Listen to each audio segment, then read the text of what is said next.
नमस्कार, नेपाल टाइम्स ट्रेन्डिङमा स्वागत छ। म रश्मिता उदास।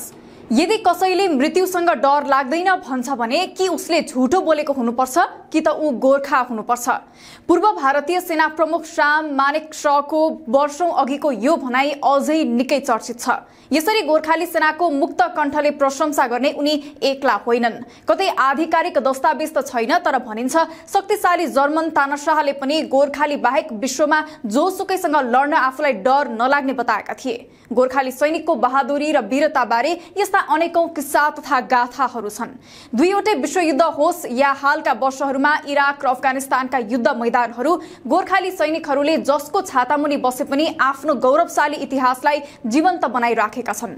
नेपाली गोर्खाहरू छिमेकी राष्ट्र भारतको सीमामा तैनात भएर भारतवासीको पनि वर्षौंदेखि रक्षा गरिरहेका छन्।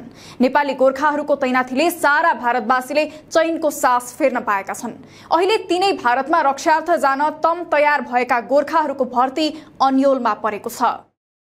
नेपाली युवा नेपाली सेनामा मात्र होइन, छिमेकी देश भारत र मित्र राष्ट्र बेलायतको सेना समेत बन्ने गर्दछन्। बेलायती सेनाको तर्फबाट दोस्रो विश्वयुद्धदेखि अन्य युद्ध लडेका नेपालीहरूलाई वीर गोर्खाली भन्ने गरिन्छ।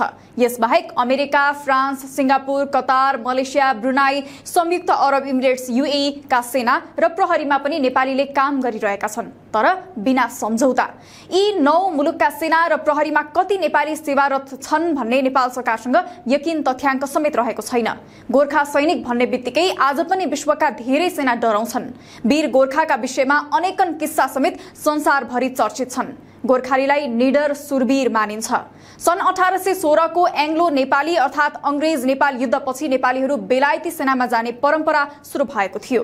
दुर्गमदेखि सुगम क्षेत्रमा समेत बहादुरी प्रदर्शन गर्न सक्ने भएका कारण नेपाली युवाहरूलाई बेलायत र भारतले सेनामा लिने गरेका छन्। पछिल्लो समय गोर्खाका दीप पुनले सन् 2010 मा अफगानिस्तानमा एक्लै 30 जना तालिबानीको संहार गरेपछि उनको र समग्र गोर्खाको चर्चा बेलायतदेखि विश्वभरि भयो। यो घटनाले एकपटक फेरि वीर गोर्खालीको वीरता र पराक्रमको साक्षी विश्व बन्न पुग्यो। भारतीय सेना भर्तीमा अग्निपथ योजना लागू भए लगतै नेपालबाट भारतीय सेनामा हुने नियमित भर्ती अन्योलमा परेको छ। प्रदेश 1 को धरान लगायत बुटवल, नेपालगञ्ज र पोखरा लगायतका अन्य केन्द्रमा भर्ती कार्यक्रम अन्योलमा परेको छ। विगत 2 वर्ष यता कोभिड-19 महामारीका कारण स्थगित भएको भर्ती कार्यक्रम यसपल्ट अग्निपथ स्किमबाट सुरु गरेको छ, जस अन्तर्गत 4 वर्षका लागि अग्निवीर भर्ती गर्नेछ। तर भारतमै विवादित बनेको भारतीय सेनाको अग्निपथ योजना अन्तर्गत नेपालबाट गोर्खा अग्निवीरका रूपमा हुन लागेको सैन्य भर्ना अभियान रोक्न नेपालले भारतलाई आग्रह गरेको छ। 4 वर्षका लागि भर्ना भएका मध्ये 25% सैन्य सेवामा निरन्तरता पाउनेछन्। बाँकीले भने एकमुष्ट करिब 11 लाख भारूसहित अवकाश पाउनेछन्। यो वर्ष भारतको 60,000 अग्निवीर भर्ना गर्ने योजना रहेको छ। हरेक वर्ष 40 देखि 60,000 भर्ना गर्ने योजना रहेको बताएको छ। अधिकृत भन्दा तल्लो तहका लागि भर्ना गर्ने र 4 वर्षे सेवाबाट हट्ने उनीहरूले पेन्सन सुविधा पाउने छैनन्।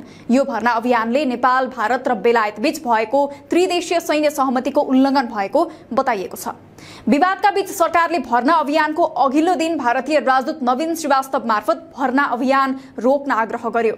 अग्निपथ योजना अनुसारको सैन्य भर्ना अभियान चलाउने भन्दै भारतले 31 जेठमा पत्र पठाए पनि 2 महिनासम्म मौन बसेको सरकारले अन्तिम समयमा भारतसँग मुख खोलेको छ। प्रधानमन्त्री शेरबहादुर देउवाले सत्तारूढ दल र राजनीतिक सहमतिपछि मात्रै जवाफ दिने भनेर भर्ना अभियान स्थगित गर्न आग्रह गरेका छन्। यस्तै परराष्ट्र मन्त्री नारायण खड्काले पनि यसै विषयमा भारतीय राजदूत श्रीवास्तवसँग छलफल गर्दै भारतमै विवादित बनेको अग्निपथ योजनाबारे नेपालका सबै दलको एकीकृत धारणा बनाउनु पर्ने भन्दै मन्त्रीले त्यतिन्जेल भर्ती रोक्न आग्रह गरेका थिए। नेपालीलाई भारतीय सेनामा सेवा दिनका लागि नेपाल, भारत र ब्रिटेन बीच त्रिपक्षीय सम्झौता भएको थियो। भारतमा विभिन्न 7 वटा रेजिमेन्टमा 43 वटा गोर्खा बटालियनले सेवा दिँदै आएका छन्। भारतीय सेनाको 1, 3, 4, 5 र 8 रेजिमेन्टमा मुख्यतः मगर र गुरुङ समुदायका बढी रहेका छन्। त्यसैगरी रेजिमेन्ट 9 मा क्षेत्री र ठकुरी र 11औं रेजिमेन्टमा राई लिम्बूको बाहुल्यता रहँदै आएको छ। भारतीय सेनाका लागि 17 देखि 21 वर्ष उमेर समूहका युवाले भर्तीमा सहभागिता जनाउन पाउने प्रावधान रहेको छ। करिब 35,000 को संख्यामा नेपालीहरू भारतीय सेनामा सेवा प्रदान गरिरहेका छन्। विक्रमसम्म 2009 साउनमा नेपालले गोर्खा भर्ती गर्न बेलायतलाई 5 वर्षको लागि पूर्वको धरानमा रिक्रुटमेन्ट डिपो, भर्ती केन्द्र र पश्चिम तौले हावामा सिजनल डिपो खोल्ने इजाजत दियो। त्यतिबेला मातृका प्रसाद कोइराला प्रधानमन्त्री थिए। यो भर्ती केन्द्र खोल्न के आधारमा दिइयो सरकारले जनसमक्ष ल्याउन आवश्यक ठानेन। नेपाल, भारत र बेलायत सरकार बीचको सन्धिमा गोर्खा सैनिकहरूलाई नेपालका मित्र राष्ट्रका विरुद्ध युद्धमा प्रयोग गरिने छैन भन्ने उल्लेख थियो। तर भारतले पाकिस्तान र चीनसँग भएका युद्धमा गोर्खाली सेना प्रयोग गर्यो भने बेलायतले पनि विभिन्न युद्धमा गोर्खाली सेनाकै प्रयोग गरेको थियो। गोर्खा भर्ती सुरु भए यता नै नेपाली युवाले अरूको देशमा गएर किन सेवा गर्ने भन्ने विषय नउठेको होइन। गोर्खा भर्तीको विषय 2010 देखि 12 सालमा नेपालमा निकै पेचिलो बनेको थियो। तर यसले लामो इतिहास बोकिसक्दा समेत यो प्रश्नको सम्बोधन हुन सकेको छैन।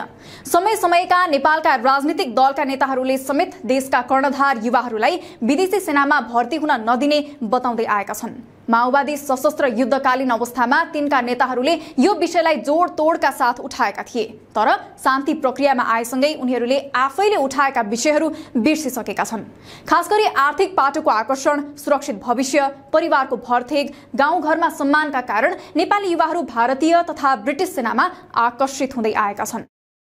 आफ्ना नागरिक विदेशको फौजमा पठाउने कुरा विवाद र बहसमा रहे पनि यो भर्तीतर्फको आकर्षण खास गरी नेपालको आर्थिक अवस्थासँग जोडिएका कारण बढ्न पुग्यो।